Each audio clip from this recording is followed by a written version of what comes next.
Tidak mungkin. Karin ada di kapal itu. Dia tidak pernah pergi jauh, Pak. Tidak pernah. Karin itu pulang ke panti. Malik mematung seketika saat teringat kembali percakapan dengan Bu Wati dan Antoni tadi. Kenyataan bahwa Karin memang tidak ada di sana salah menamparnya pada kenyataan ini. Karin. Malik mundur sembari terus menggumamkan namanya. Aku harus mencari Karin. Saat Malik hendak berlari, Papa sudah lebih dulu mencekal tangannya, memegang dan mengguncang kedua bahunya dengan kuat. Sadar Malik, sadar. Karin sudah tidak ada. Dia salah satu korban dari kecelakaan itu. Percuma kamu bersikap seperti ini, Malik. Percuma kamu mencarinya. Karin sudah pergi. Tubuh Malik langsung ambruk ke lantai. Jantung dan napasnya seolah berhenti bekerja sesaat, lalu kembali berdetak dengan cepat. Malik belum bisa percaya dengan semua ini. Ini pasti lelucon. Karin tidak mungkin pergi meninggalkannya dengan cara seperti ini. Tangisnya pecah seraya memukul-mukul dada yang terasa sesak dan sakit bak dihimpit bongkahan batu besar. Malik mencintainya, sangat mencintainya. Bagaimana mungkin dia bisa melanjutkan hidup dengan kenyataan pahit ini? Aku tidak percaya semua ini, Pak. Ini pasti hanya lelucon. Malik tertawa sambil menangis. Sabar, Malik. Semuanya sudah terjadi. Malik menggeleng. Dia menyeka air mata yang dengan lancangnya tidak mau berhenti menetes di pipi. Lalu bangkit. Aku akan cari Karin ke panti lagi, Pak. Aku akan mencarinya. Bu Wati pasti sengaja menyembunyikan Karin dariku, tegasnya. Lalu dia berlari cepat masuk, meski kaki terasa lemas, dan mengabaikan Papa yang berteriak-teriak memanggil di belakang sana. Dia tidak menghiraukan tatapan orang-orang yang ada di rumah sakit itu. Malik terus berlari sambil menyeka air mata, kemudian dengan cepat menghentikan taksi yang melintas. Setelah menyebutkan alamat panti, taksi pun melaju kencang membelah jalanan yang cukup ramai dan padat. Dadanya kembang-kempis seiring detak jantung terpacu kencang. Malik duduk dengan gelisah sembari saling meremas tangan yang gemetar di pangkuan. Malik yakin mereka salah mencocokkan data. Tidak mungkin Karin akan pergi sejauh itu. Untuk apa dia pergi ke Pulau Bangka? Hanya Bu Wati keluarga yang dia ada saat ini. Semoga ini tidak nyata dan hanya salah data saja.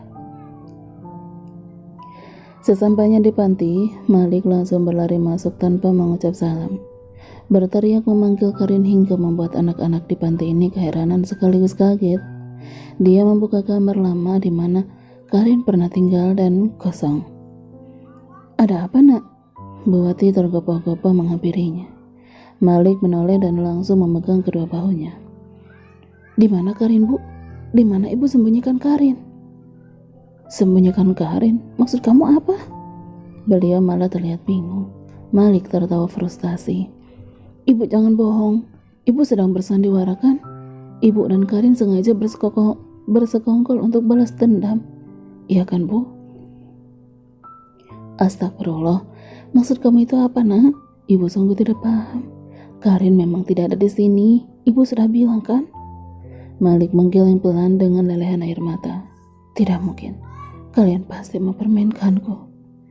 Karin, aku datang.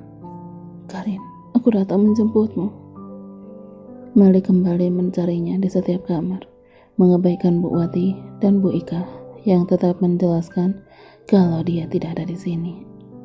Keluarlah, Karin. Sudah cukup kamu menghukumku. Jangan menakutiku seperti ini.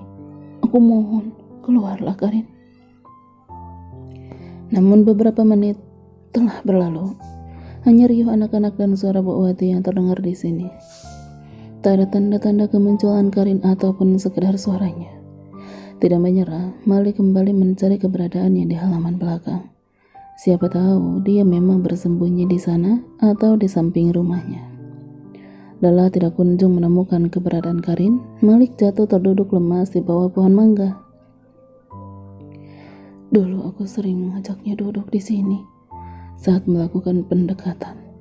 Matanya terpejam saat ingatan kembali tertuju pada mimpi buruk yang pernah hadir. Bodoh, aku benar-benar bodoh. Harusnya aku sadar dengan pertanda itu.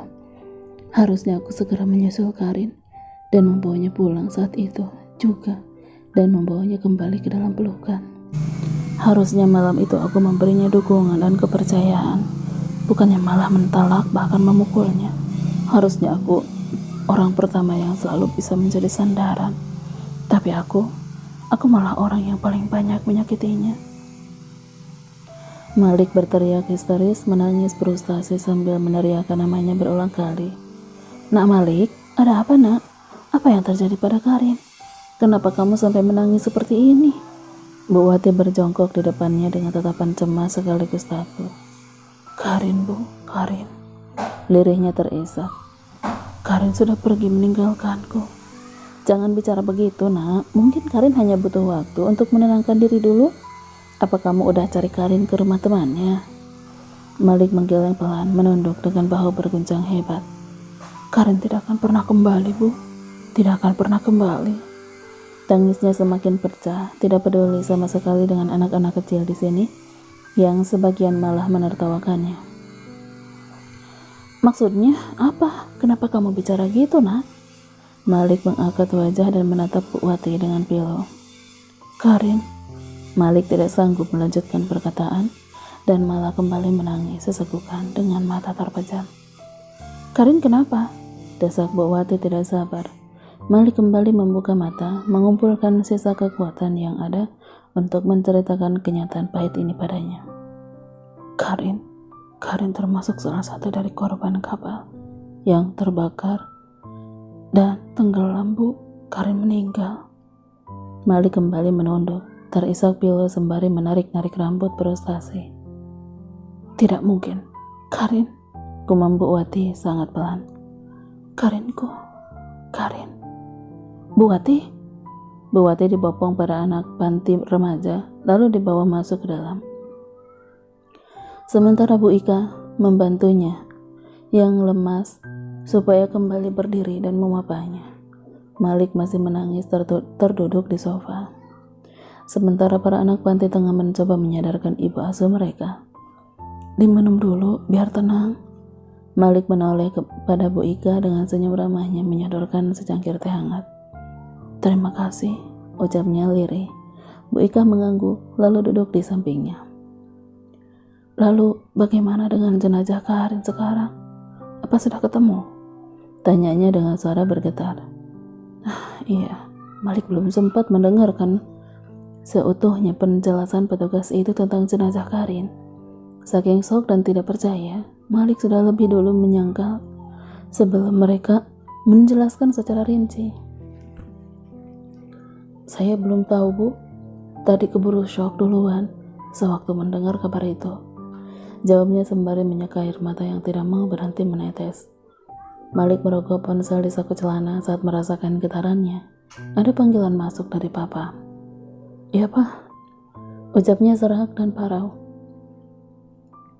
Papa udah pulang ke rumah, kamu cepatlah ke sini.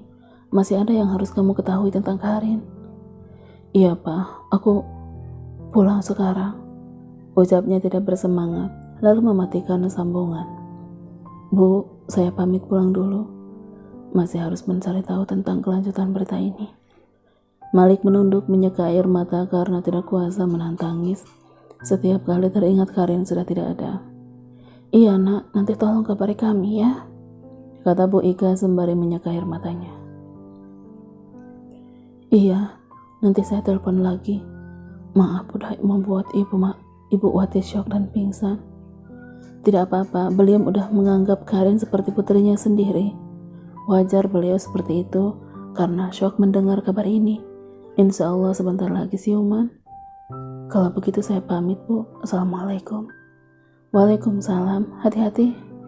Malik mengangguk, berjalan lunglai keluar panti dengan air mata yang terus saja luruh membasahi pipi. Malik berhenti melangkah dan menoleh ke belakang, memandang tempat di mana Karin dibesarkan dari sejak bayi. Karin.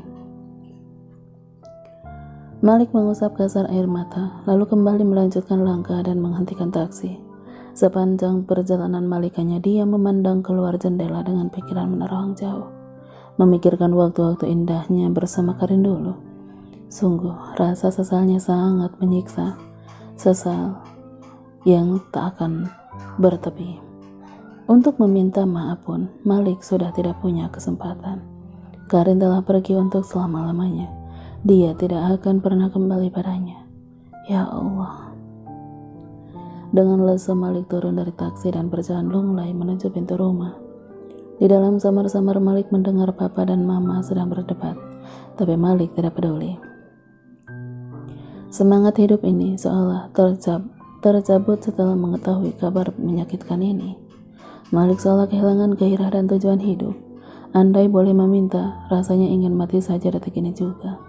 Malik tidak akan sanggup melanjutkan hidup dengan bayang-bayang penyesalan itu selamanya. Malik, panggil papa saat melihat Malik masuk. Tapi Malik terus melangkah tanpa menoleh pada keduanya. Kemarilah Malik, duduk. Masih ada yang harus papa jelaskan soal Karin? Titah papa, tapi Malik mengabaikannya.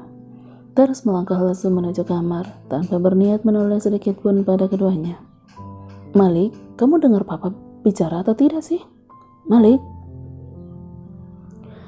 tetap tidak acuh, terus melangkah pelan dengan hati yang remuk redam. Dia membuka pintu kamar perlahan, lalu tertegun di ambang pintu. Kemarin Malik masih biasa saja berada di kamar ini, tapi sekarang rasanya sangat berat untuk melangkah masuk. Ketika mengetahui wanita berhati lembut itu tidak akan pernah dia lihat lagi untuk selamanya. Malik melangkah perlahan sambil terisak lirih, mengambil amplop coklat dan kartu nama dari atas nakas, lalu meremasnya kuat-kuat. Kebencian dan kemarahan terhadap mama sudah mencapai batas. Rasanya ingin sekali mengumpat dan memaki jika tidak ingat dari rahimnya lah Malik dilahirkan. Karena kejahatannya, Malik dan Karin berpisah, dan kini dia telah pergi untuk selama-lamanya. Dia menyeka air mata, lalu kembali keluar kamar dengan membawa amplop coklat tersebut.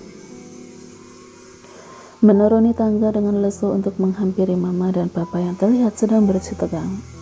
Keduanya berhenti berdebat dan serempak menoleh saat menyadari kehadirannya. Malik, sini, duduk dekat papa. Papa menepuk-nepuk sofa di sampingnya, tapi Malik bergeming, tetap memilih berdiri dengan pandangan nanar menatap mama. Air mata kembali bercucuran. Wanita ini, wanita yang paling dia hormati dan sayangi, nyatanya adalah penghancur hidupnya. Wanita yang bergelar ibu yang tega menghancurkan kebahagiaan putranya sendiri hanya karena status sosial Karin. Malik, gumam mama terlihat gelisah ketika ditatap olehnya yang hanya diam sambil menangis. Ambillah, Ma. Lirihnya dengan suara bergetar sembari meletakkan amplop coklat itu di mejanya. Apa itu Malik? Tanya papa. Malik menoleh menatap nanar papa yang terlihat kebingungan melihat amplop coklat cukup tebal tersebut. Uang bayaran dari mama setelah berhasil menjebak dan memfitnah Karin. Mata papa membulat sempurna. Papa menatap Malik terkejut, lalu beralih menatap mama yang duduk dengan gelisah. Maksud kamu apa Malik? Tanya papa masih tidak percaya. Pria yang mengaku pacar gelapnya Karin sudah mengembalikan uang itu pada aku, Pak. Dia menyesal dan meminta maaf karena telah bersedia bekerja sama untuk memfitnahnya. Dia tidak mau uang haram itu digunakan untuk mengobati ibunya yang sedang sakit. Jelas Malik yang membuat papa semakin melongo. Apa benar yang dikatakan Malik, Ma? Desak papa dengan suara lantang dan tatapan tajamnya. Baru kali ini Malik melihat papa seperti itu. Biasanya papa begitu lembut dan tidak pernah membantah apapun yang mama katakan. Jawab papa, Ma, bentaknya.